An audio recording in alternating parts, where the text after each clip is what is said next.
अमित ठाकरे यांच्या विरोधात उद्धव ठाकरे यांनी उमेदवार दिलेला आहे। दादर माहीममधून शिवसेना ठाकरे गटाच्या महेश सावंतांची उमेदवारी निश्चित मानली जाते।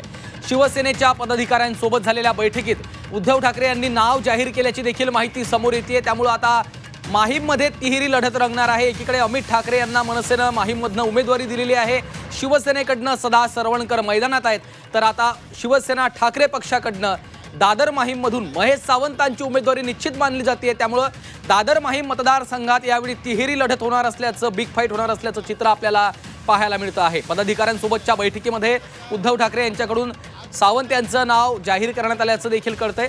त्यामुळे उद्धव ठाकरे गटाकडून आता अमित ठाकरे यांच्या विरोधात उमेदवार देण्यात आलेला आहे। दादर माहीममधून शिवसेना ठाकरे गटाच्या महेश सावंतांची उमेदवारी निश्चित मानली जाते। शिवसेना पदाधिकाऱ्यांसोबत झालेल्या बैठकीत उद्धव ठाकरे यांनी त्यांचं नाव जाहीर केलेलं आहे अशी देखील माहिती समोर येते आणि याच संदर्भात महेश सावंत यांच्यासोबत बातचीत केली आहे आमचे प्रतिनिधी कृष्णात पाटील यांनी। दादर माहीम मतदारसंघातून विभाग प्रमुख महेश सावंत यांना उमेदवारी जाहीर झालेली आहे शिवसेना ठाकरे गटाची। आपल्यासोबत महेश सावंत आहेत, काय भावना आहेत नेमक्या?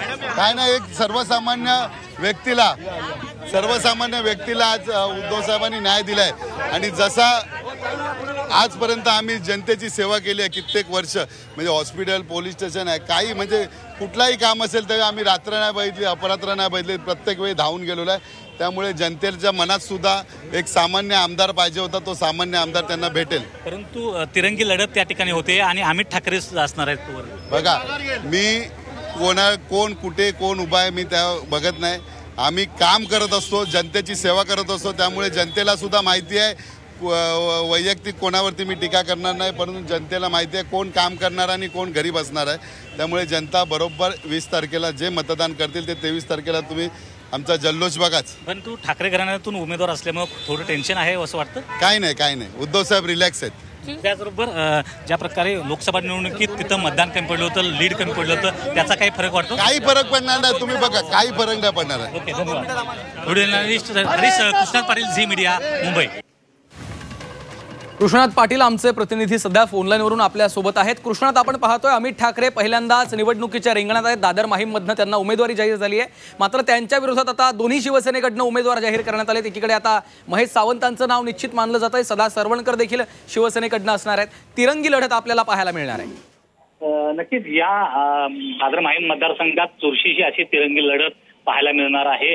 तिन्ही उमेदवार हे मातबर आहेत। जरी महेश सावंत हे आतापर्यंत विभाग प्रमुख म्हणून काम करत असले तरी चांगला संपर्क दादर माहीम मतदारसंघामध्ये आहे आणि शिवसेना ठाकरे गटानं कोणताही मोठा चेहरा किंवा प्रचलित चेहरा न देता एक नवा चेहरा समोर आणलेला आहे महेश सावंत यांच्या रूपानं आणि एक विश्वास जो आहे तो एका सामान्य कार्यकर्त्यावर उद्धव ठाकरेंनी दर्शवला दिसतोय। कारण आजच्या बैठकीमध्ये उद्धव ठाकरे यांनी महेश सावंत यांचं नाव सुचवलं आणि जाहीर केलं की महेश सावंत हे दादर माहीममधून उभे राहतील। कारण कालच ज्या प्रकारे मनसेच्या वतीनं अमित ठाकरे यांचं नाव आलं होतं, त्यानंतर कुणाला उमेदवारी दिली जाणार अशा प्रकारची शक्यता वर्तवली जात होती। कारण सदा सरवणकर हे विद्यमान आमदार शिंदे गटाकडून त्यांचं देखील नाव जाहीर झालेलं आहे आणि अख्ख्या शिवसेना ठाकरे गटानं महेश सावंत यांचं नाव जाहीर केलेलं आहे।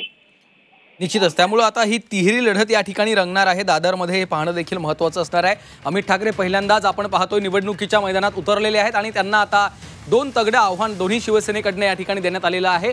महेश सावंत हे शिवसेना ठाकरे पक्षाकडनं त्यांची उमेदवारी जाहीर झालेली आहे, तर दुसरीकडे विद्यमान आमदार सदा सरवणकर हे पुन्हा एकदा निवडणुकीच्या मैदानात असतील। शिवसेना शिंदे पक्षाकडनं सदा सरवणकर यांना उमेदवारी देण्यात आलेली आहे। त्यामुळे दादर माहीम या मतदारसंघात ही तिहेरी लढत आपल्याला पाहायला मिळणार आहे। कृष्णात, आपण पाहतोय भलं मोठं आव्हान आता पहिल्याच निवडणुकीमध्ये अमित ठाकरे यांच्या समोर असणार आहे। नक्कीच आव्हान तर आहेच, परंतु राज ठाकरे असू दे, राज ठाकरे तिथं राहत असल्यामुळं, प्रॉपर त्या मतदारसंघामध्ये असल्यामुळं कदाचित थोडा बहुत त्यांना फायदा देखील होऊ शकतो। कारण लोकसभेला जवळपास तिथून 20,000चं लीड हे ठाकरे गटावर आहे आणि तिथून राहुल शेवाळे यांना 20,000चं लीड दिलं गेलं होतं। त्यामुळे पण त्यावेळी मनसेचा पाठिंबा हा महायुतीला होता, संबंधित राहुल शेवाळे या उमेदवाराला होता। परंतु आता तिघेही वेगवेगळे लढत आहेत, मनसे तिथून वेगळी लढताना पाहायला मिळते आणि याचा फरक जो आहे तो कितपत होतोय पाहणं गरजेचं आहे। अमित ठाकरे यांच्या उमेदवारी संदर्भात जो निर्णय आलेला आहे त्यानंतर ठाकरे गटाकडून एक चर्चा केली जात होती की आम्ही ठाकरेंच्या विरोधात उमेदवार द्यायचे की नाही, परंतु आज सकाळी देखील संजय राऊत यांनी स्पष्ट केले होते की आम्ही ती जागा लढत आलेलो आहोत इतके वर्ष आणि शिवसेना भवन त्या ठिकाणी आहे, त्यामुळे आम्ही जागा लढणार आहोत आणि त्यानुसार अखेर महेश सावंत यांना उमेदवारी दिलेली आहे. निश्चितच त्यामुळे आता ही तिरंगी लढत या मतदारसंघात आपल्याला पाहायला मिळणार आहे. धन्यवाद कृष्णात सविस्तर माहितीसाठी.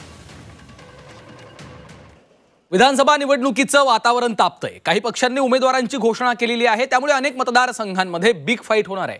बिग फाईट कुठं रंगणार आहे त्यावर एक नजर टाकूयात.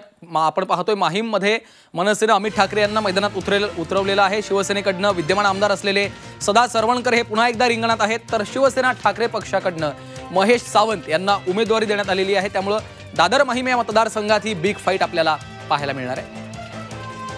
ठाण्यामध्ये काय चित्र आहे? ठाण्यामध्ये भाजपकडनं संजय केडकर विरुद्ध मनसेनं आता अविनाश जाधव यांना उमेदवारी जाहीर केलेली आहे, त्यामुळे या मतदारसंघाकडे देखील लक्ष असणार आहे.